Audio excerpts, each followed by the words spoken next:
10-year-old Ethan Carmichael lived with his parents, Daniel and Angela, in a quaint yellow house along Juniper Lane. Like other kids his age, Ethan loved video games, drawing pictures of rocket ships, and playing with the family's golden retriever, Bingo. But there was one critical difference. Ethan had been born with a neuromuscular condition that required him to use a motorized wheelchair. The wheelchair was his lifeline, granting him independence in a world that wasn't always accommodating. Ethan's wheelchair ran on a rechargeable battery. Every evening, or whenever the charge ran low, Daniel and Angela would plug it in to ensure it was ready for Ethan's next excursion. Typically, they charged it inside their own garage. But on warm sunny days, or during visits to neighbors' houses, they sometimes needed a quick top-up from a shared outdoor outlet near the neighborhood's central playground.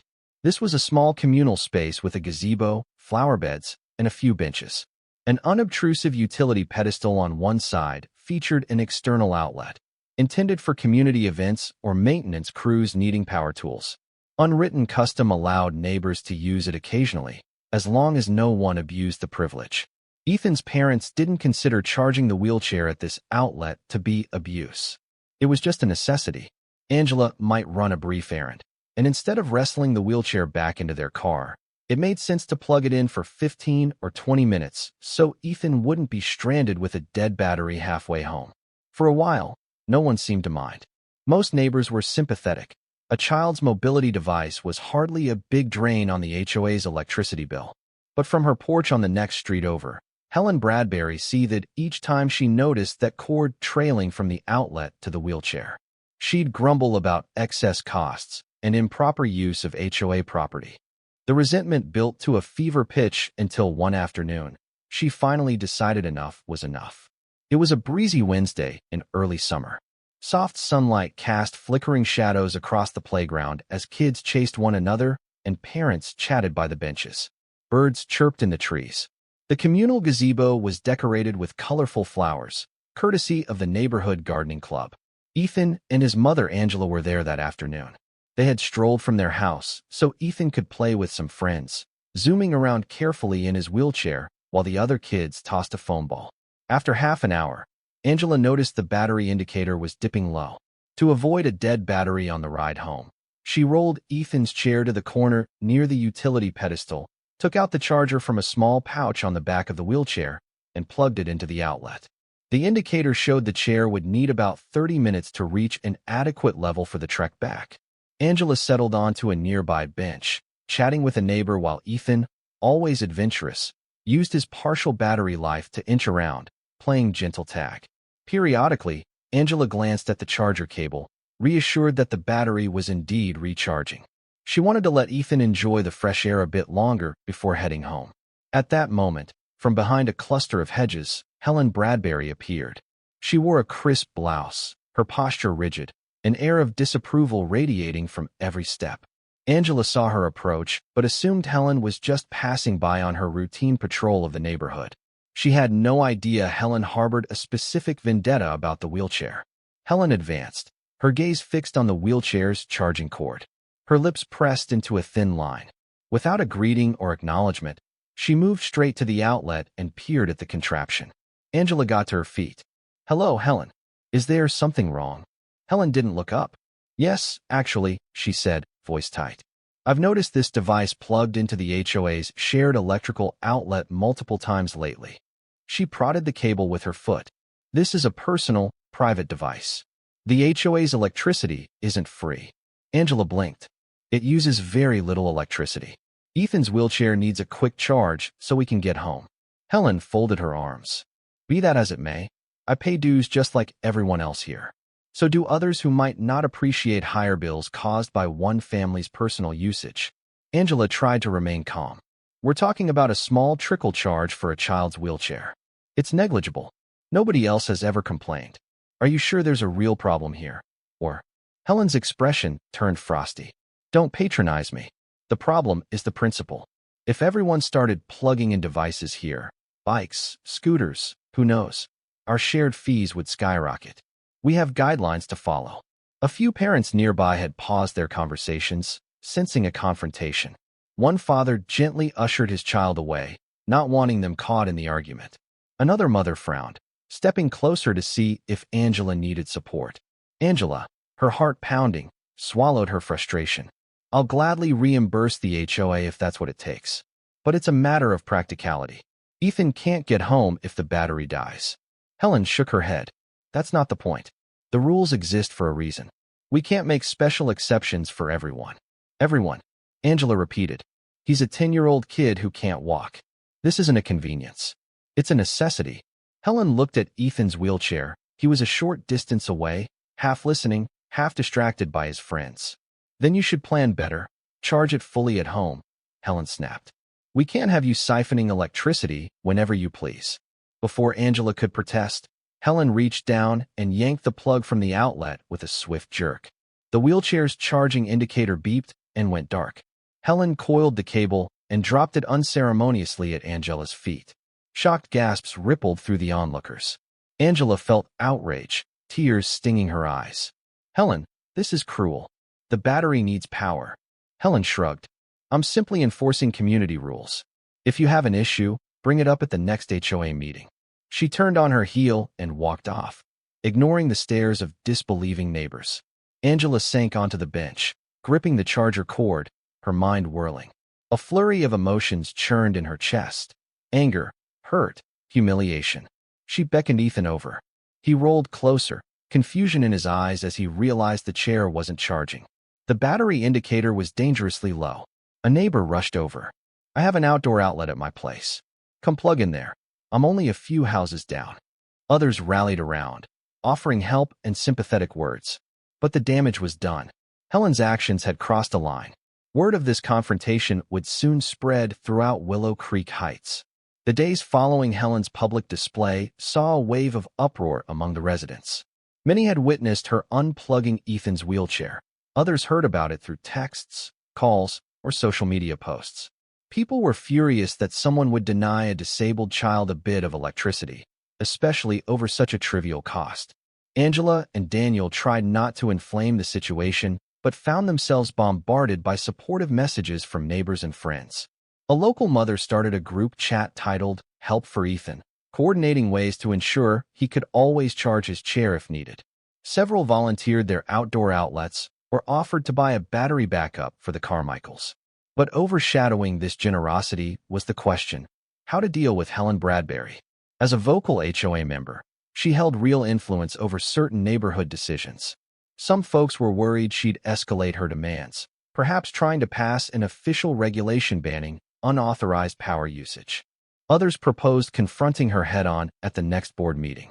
When Daniel Carmichael returned from work one evening, Angela recounted the entire unplugging incident, tears welling in her eyes. I felt helpless, she admitted. All I wanted was enough charge so Ethan could get home without trouble, and she made us feel like beggars. Daniel's jaw tightened. He knelt beside Ethan, who was parked in the living room next to an outlet. We'll figure this out, buddy. Don't you worry. Ethan shrugged. That lady was mean. But I'm okay, Dad. Daniel nodded, smiling bravely at Ethan. Then he turned to Angela. We can't let her keep doing this.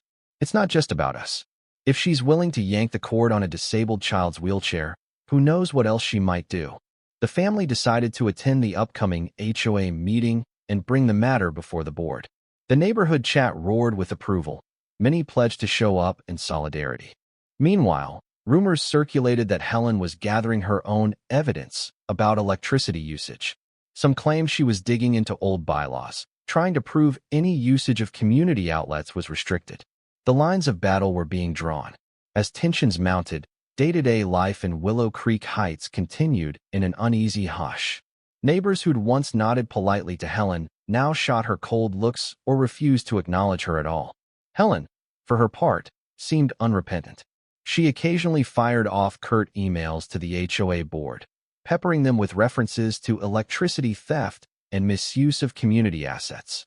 She insisted she was merely saving the neighborhood from rising utility costs.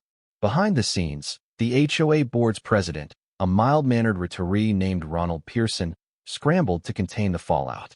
He reached out to the Carmichaels privately, expressing sympathy and vowing to address the matter. But Helen's presence on the board, along with her knack for citing rules, complicated everything. The real showdown arrived at the monthly HOA meeting, held in the modest community center near the entrance of Willow Creek Heights. Never in the community's history had there been such a crowd for a standard board session. The usual handful of residents who showed up was replaced by a packed hall, with many standing in the back. The majority were there to support Ethan and condemn Helen's actions. At the front of the hall sat the four-member board: Ronald Pearson, president; Leslie Vaughn, secretary; Martin Alvarez, treasurer; and Helen Bradbury, member-at-large. Other board seats were vacant for the season. The atmosphere was tense as Ronald cleared his throat and called the meeting to order. "Good evening, everyone. I see we have an unusually large turnout," Ronald began, scanning the rows of concerned faces. "We'll proceed through the standard agenda, then open the floor to new business. Let's try to keep this civil." After the usual updates about landscaping and budget reports, Ronald sighed and adjusted his reading glasses. "Now, on to new business. I believe we have a serious matter regarding the use of the community's outdoor electrical outlet, specifically related to the Carmichael family's motorized wheelchair. Angela, Daniel, would you like to speak?" Daniel rose, flanked by Angela. He clutched a small stack of papers. A hush descended as he approached the podium. "Thank you, Mr. Pearson," he said, voice calm but resolute. "My wife and I appreciate the board's willingness to address this. We love Willow Creek Heights and, until recently, have felt this is a supportive place to raise our son, Ethan, who uses a motorized wheelchair due to a neuromuscular condition." He paused, glancing at Ethan, who sat in the aisle, watchful. "As many of you know, last week, board member Helen Bradbury disconnected Ethan's wheelchair charger from the community outlet while we were at the playground. She claimed we were causing undue costs to the HOA. But as parents, we were simply ensuring our child could get around without being stranded." Angela stepped forward. "I have receipts for the charger specs, showing it draws a modest wattage, far less than, say, a leaf blower or holiday lights. We're willing to reimburse any negligible cost, if that's the concern. But we also want to ensure that no one else with medical or mobility needs is subject to this kind of treatment. It's humiliating and dangerous." She handed the documents to Ronald, who nodded and flipped through them. The crowd murmured in sympathy. Helen tapped the microphone in front of her, frowning. "If I may, please let them finish," Ronald interjected firmly. Helen pursed her lips but fell silent. Daniel continued. "We're requesting a clear, written policy that ensures anyone who needs a small amount of electricity for essential devices, like a motorized wheelchair, can access it safely, without harassment." He turned to face the audience. "We don't want more conflict. We just want to do what's right for Ethan and, potentially, others in the future." A wave of applause broke out. Ronald let it subside before nodding. "Thank you, Daniel and Angela. This is indeed an important issue." Helen leaned toward her microphone. "I believe I should clarify the rationale behind my actions," she said, sounding almost bored. "We have an established rule against residents tapping into HOA power for personal gain. That's been in place for years. I simply enforced it. Our community has elderly residents on fixed incomes, families struggling with bills, and so on. It's unfair to ask them to shoulder the cost for someone else's personal electric device." A growl of disapproval rippled through the room. One neighbor shouted, "He's a kid in a wheelchair, not a personal electric scooter." Another called out, "Have a heart, Karen." The usage of that moniker, Karen, prompted scattered laughter, though the tension still ran high. Helen's eyes flashed. She pressed on. "Furthermore, allowing exceptions sets a precedent. Today it's a wheelchair, tomorrow it's an e-bike, next week it's a power-hungry contraption. Where does it end? I am not unsympathetic, but we have to protect ourselves from incremental abuses that could hurt the community financially." Daniel clenched his fists. Angela looked ready to protest, but Ronald raised a hand. "Let's keep this civil," he repeated. Turning to Helen, he added, "We understand cost is a concern, but from the documents provided, the draw is minimal. The real question is whether the board can formalize a policy to allow essential medical devices to be charged. That's not exactly the same as recreational usage." Helen's lips tightened. "We can't open the door to exceptions, or we'll never close it again." At that, a grandmotherly figure named June Patterson stood. She addressed the board in a quavering voice. "I'm on a fixed income, Ms. Bradbury.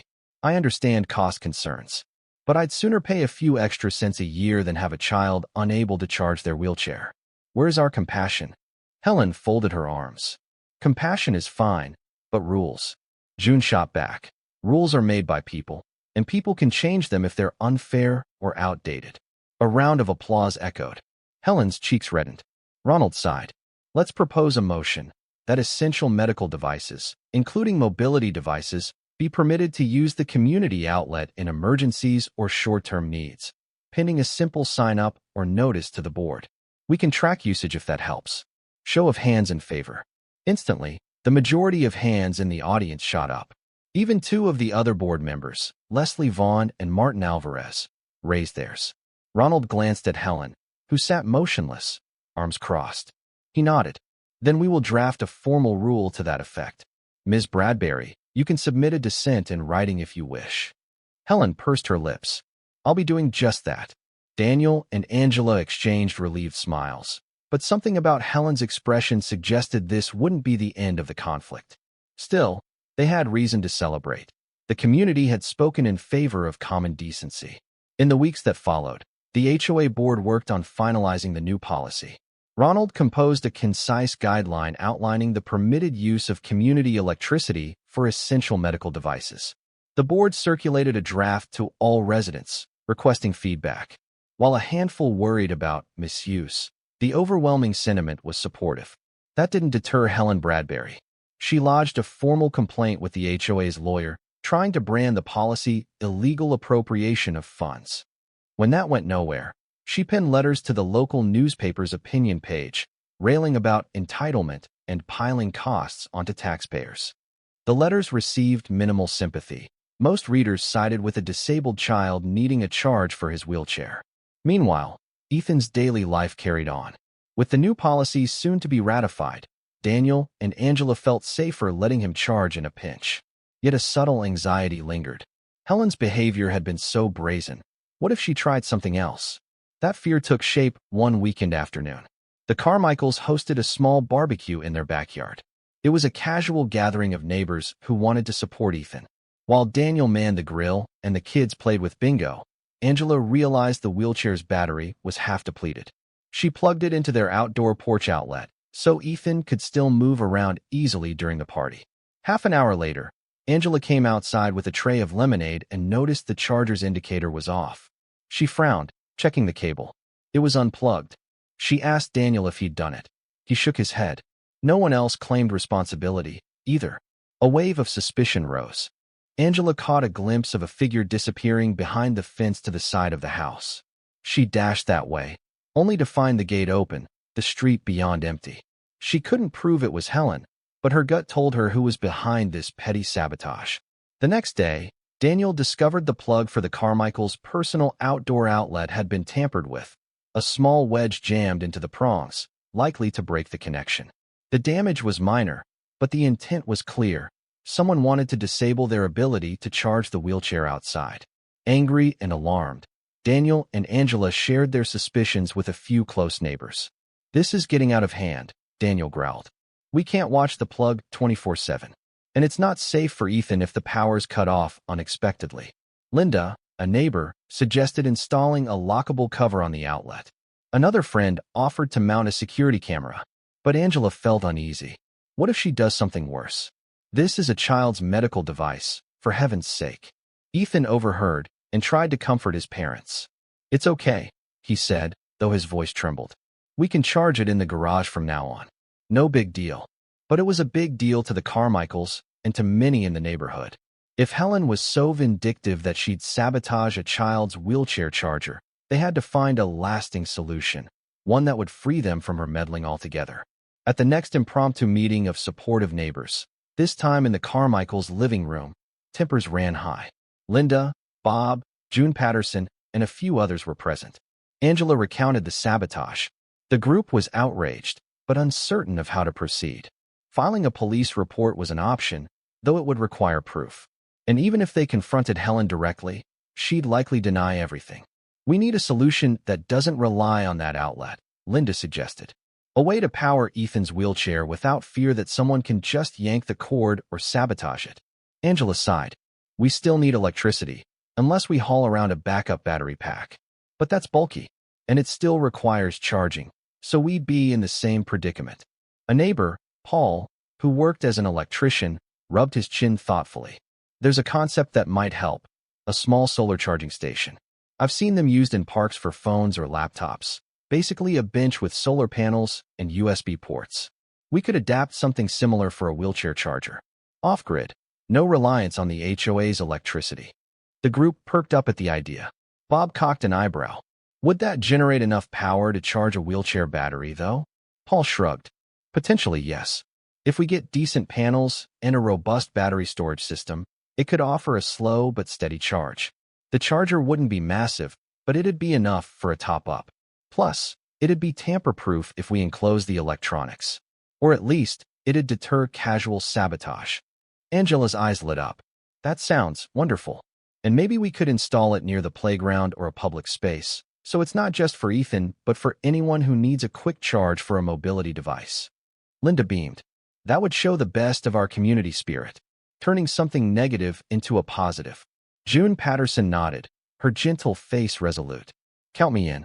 I'll donate to help make it happen. My nephew is an engineer. Maybe he can advise on the design. Excitement built around the room. They brainstormed logistics, cost, location, design, and how to gain HOA approval. Paul offered to handle the technical specs. Another neighbor was a retired architect, so they volunteered to draft a blueprint for a bench with integrated solar panels. Daniel couldn't hide his grin. This would mean so much to Ethan, and to us. If it works, we'll no longer have to worry about Helen unplugging anything.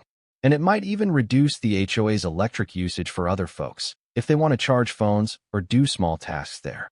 Angela's heart soared at the idea. It was a bold solution, one that would take some funding and labor. But the community seemed ready to rally behind it. The next step was to present the concept to the HOA board and brace for Helen's inevitable opposition. At the following month's HOA meeting, the crowd was slightly smaller than the previous explosive session, but still sizable. People had come to see if the conflict between the Carmichaels and Helen would flare anew. However, instead of directly confronting Helen about the sabotage, Daniel and Angela decided to present the solar bench proposal in a positive, forward-looking manner. When Ronald Pearson opened the floor for announcements, Paul stood, wearing a neat collared shirt. "Good evening," he said. "I'm Paul Sanderson, a resident on Maple Court, and I'd like to propose an eco-friendly improvement for Willow Creek Heights, a solar-powered charging bench." He gestured to a small poster board behind him, showing a rough schematic of a bench with a sleek solar panel canopy. The idea is to install a bench that can charge small electronic devices, like phones, tablets, or, importantly, mobility devices such as electric wheelchairs. It would be off-grid, powered entirely by a set of solar panels and a battery bank stored beneath the seat. A buzz of interest spread among the attendees. Angela and Daniel sat near the front, smiling encouragingly. Paul continued. This would have multiple benefits. Eco-friendliness, zero additional load on the HOA's electricity bill. Community service, people can charge devices on walks, or if they have urgent needs. Accessibility, especially helpful for folks like Ethan Carmichael and others who use mobility aids. PR boost, Willow Creek Heights can showcase a green, inclusive initiative. Leslie Vaughn, the board's secretary, leaned in. That sounds wonderful. Do you have cost estimates? Paul nodded. Yes, we do. We'd need about $1,500 for the solar panels, mounting, battery system, and the bench structure. Some neighbors have already pledged small donations. We might also apply for a local grant if we act quickly. Ronald smiled, impressed. That's quite thorough. Where would it be installed? Daniel rose from his seat. Ideally near the main playground area, close to the existing gazebo, so that kids, especially those with mobility devices, can benefit. If the board approves, we'd coordinate with a contractor to ensure everything meets safety standards. Murmurs of support rippled through the crowd. Martin Alvarez, the treasurer, stroked his chin. The proposed budget might be feasible if we combine it with volunteer labor. We'd probably have to finalize details, but I'm inclined to explore the idea. Helen, arms crossed, finally spoke. This is an unorthodox proposal. We haven't done anything like it before. Who will maintain this so-called solar bench? If it breaks or needs repairs, the HOA could be stuck with ongoing costs. Paul kept his voice steady. I'd volunteer for routine checks, at least initially. Others who are handy might pitch in. The design is straightforward, and solar panels require minimal upkeep if installed correctly. Helen frowned. And if these wheelchair chargers or phones or what have you get left plugged in? What if the power drain depletes the batteries? We'd be left with a useless bench, or someone might damage the system. A father in the back row interjected. It's off-grid. The only cost is the initial setup and occasional maintenance. Far cheaper than hooking up to the HOA's electric lines, if that's your concern. Helen's lips tightened. She seemed frustrated that her cost argument wasn't gaining traction. Regardless, it might be an eyesore. Solar panels can look unsightly if not installed carefully. Linda stood, holding a second poster board with a polished rendering by the retired architect. The design featured a sleek, low-profile canopy that blended with the bench's structure. We've got a concept that's quite attractive, she said. It's hardly an eyesore. It could even become a point of pride for Willow Creek Heights. A smattering of applause affirmed Linda's words. Helen's face reddened slightly, realizing she was outnumbered. Ronald cleared his throat. Let's do a preliminary vote of interest. Who here supports the idea of investigating and funding a solar-powered charging bench? Hands shot up across the room, including from the other board members. Helen sat stiffly, not raising hers. Ronald nodded. Motion passes with a strong majority. Let's proceed with a formal plan and budget proposal next month. In the meantime, we can start a volunteer committee to handle the details.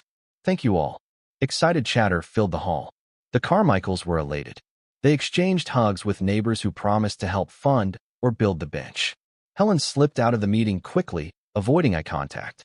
For once, her typical scare tactics had been neutralized by a wave of positivity. But the group suspected she wouldn't give up easily. Over the next month, Willow Creek Heights bustled with cooperative spirit. The volunteer committee hammered out final details of the solar bench. Paul fine-tuned the electrical layout, selecting solar panels with enough wattage to power a range of small devices. The retired architect, Mr. Marino, drew up official designs, ensuring compliance with local regulations. Residents chipped in funds, and the HOA board approved a modest amount from the community improvement budget. Helen continued to grumble behind the scenes. She emailed the city's zoning department, claiming the bench might violate codes. But Mr. Marino had already verified the plan was in line with local ordinances. She whispered to a few neighbors that the project was a misuse of community funds, but the board had already authorized it in a transparent vote. Nothing stuck. The day of construction dawned bright and cloudless. A group of volunteers gathered near the playground, wearing work gloves and armed with power tools. Paul directed them, installing the bench's foundation with care. A rectangular canopy overhead housed the solar panels, angled to catch maximum sunlight. Beneath the bench seat, a secure compartment stored a battery bank. There would be both a standard AC outlet and a set of USB ports, protected by weatherproof covers. Children gathered to watch, including Ethan, who eyed the project with excitement. Linda brought lemonade and snacks. People smiled, joked, and generally felt an uplifting sense of unity. Even passers-by from other neighborhoods stopped to inquire about the solar bench. Midway through the day, Helen appeared, arms folded. She stood at a distance, observing the volunteers. Daniel noticed her, but continued working. Eventually, he approached, trying to stay cordial. Afternoon, Helen. You can see the progress we're making. She sniffed, glancing at the half-finished bench. It looks bigger than I expected. It's sized to accommodate a couple of people sitting together, plus the wiring compartment. Once we finish, it'll look neat and tidy. Helen arched an eyebrow. I notice you're installing an outlet. That's precisely what I was warning about. If it's on 24/7, who's to say someone won't abuse it for their own devices? Daniel kept his voice calm. But it's solar. The entire system is self-contained. No extra cost to the HOA. And if the battery's drained, it simply needs sunlight to recharge. People can't overuse the sun. Helen huffed. Mark my words, this will end poorly. Devices will break, or get stolen, or kids will get shocked. Then everyone will wonder why we allowed it. Daniel shrugged. We're taking all necessary precautions. We want to help people. You may not agree, but the community supports this project. She made a disapproving noise and turned away. That was the last they saw of her that afternoon. By evening, the bench was fully assembled. The solar panels gleamed in the late sun. A small LED light on the battery compartment showed it was receiving a charge. Neighbors clapped as Paul performed a test, plugging in a phone and verifying it charged smoothly. Then they tried Ethan's wheelchair charger. The device hummed quietly, drawing power without a hitch. Ethan grinned ear to ear. No more fear of sabotage or yanked cords. This was entirely off-grid, meaning no one could claim he was stealing electricity. The next step was a final inspection by the HOA board.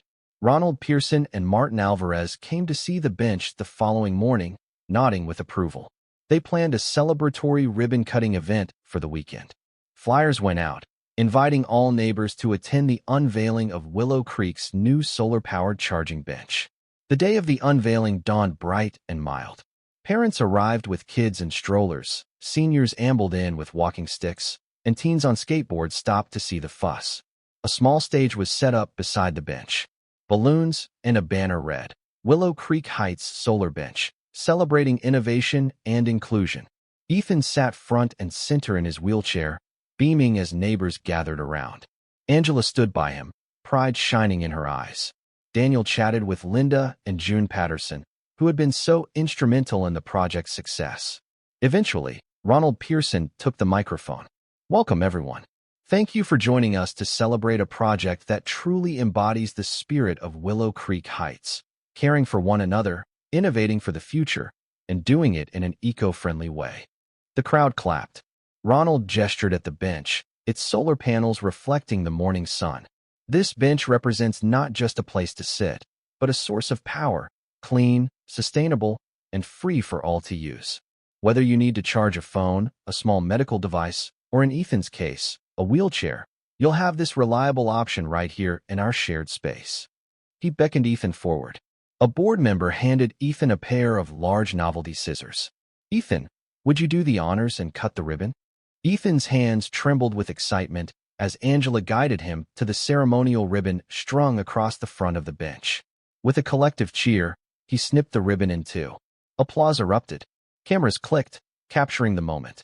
People flocked to congratulate Ethan, pat him on the shoulder, or ruffle his hair affectionately. Somewhere on the outskirts of the crowd, Helen Bradbury stood, arms folded, her expression unreadable. A few people noticed her, but no one greeted her with warmth. When the cheering died down, Ronald took the mic once more. I'd also like to mention that this bench was funded by neighbors, donations, and a small allocation from the HOA budget, all transparently approved.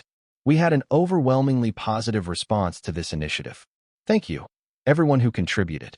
At that moment, someone in the crowd stepped forward. It was a local journalist from the city's community paper. She approached Ethan and his parents. Hi, I'm Carla from the Willow Creek Gazette. We'd love a quote or two, maybe a short interview about how this bench helps you. Ethan looked at his mom, who nodded encouragingly. It means I can always charge my wheelchair, he said softly, into the reporter's phone mic. I can hang out with my friends, go around the neighborhood, and not worry that it'll run out of power. Carla beamed. That's fantastic. Such a creative solution. Who came up with the idea? Angela credited Paul and the volunteer team, describing how neighbors banded together after the difficulties they'd faced with a certain HOA member. She spared Helen's name from the official story, focusing on the positive outcome. Carla scribbled notes, promising an uplifting piece in next week's issue. Helen watched all this from the sidelines. The recognition, the goodwill, the sense of triumph. It all underscored her failure to stop the wheelchair charging. Perhaps it even cast her in a villainous light. Furious, she turned away, disappearing before the group photos were taken. In the following weeks, the solar bench became a beloved fixture of Willow Creek Heights. Kids who used e-scooters or electric bikes plugged in for quick boosts. Joggers charged phones while stretching. Seniors enjoyed a shaded seat, taking comfort in the knowledge that even if they carried a small medical device, they had a power source available. And, of course, Ethan used the bench regularly, sometimes for a full charge, sometimes just for a quick top-up while he played at the playground. The community relished the positive press. The Willow Creek Gazette ran a warm feature titled, Shining Example of Kindness. Local neighborhood installs solar charging bench. Neighbors from other areas visited to see the bench, curious about replicating the idea. A few even asked for tips, hoping to create similar benches in their parks. Helen Bradbury's influence waned. The more she criticized the bench, the more she appeared heartless or petty. Attendance at HOA meetings dropped to normal levels again, but those who did show up supported further community projects that focused on inclusivity and green energy. Ronald and the other board members even discussed adding a second bench near the dog park if budgets allowed. For Ethan and his family, the sense of relief was immeasurable. No more anxiety about charging cords being yanked out. No more humiliating confrontations. Angela once encountered Helen at the grocery store. The older woman glared briefly but said nothing. Helen's attempt to starve Ethan's wheelchair of power had ironically birthed a more advanced, tamper-proof solution, one that the entire neighborhood celebrated. On a mild fall afternoon, Ethan rode his wheelchair around the block, Bingo trotting happily alongside. Leaves rustled in the trees, and the golden light of late day cast long shadows on the sidewalk. He spotted the solar bench in the distance, a small group of children perched on it, giggling as they shared a phone game. For a moment, Ethan paused, reflecting on how a dark moment had turned into a bright triumph for the neighborhood. He continued rolling forward, battery meter healthy and green. If it ever dipped, there was always that solar bench waiting, powered by sunlight and neighborly goodwill. Helen, Karen, had lost her battle. The neighborhood had chosen compassion and progress. And so, at Willow Creek Heights, daily life continued with a renewed sense of unity, as they looked toward a future powered by kindness, bright ideas, and a bit of help from the sun.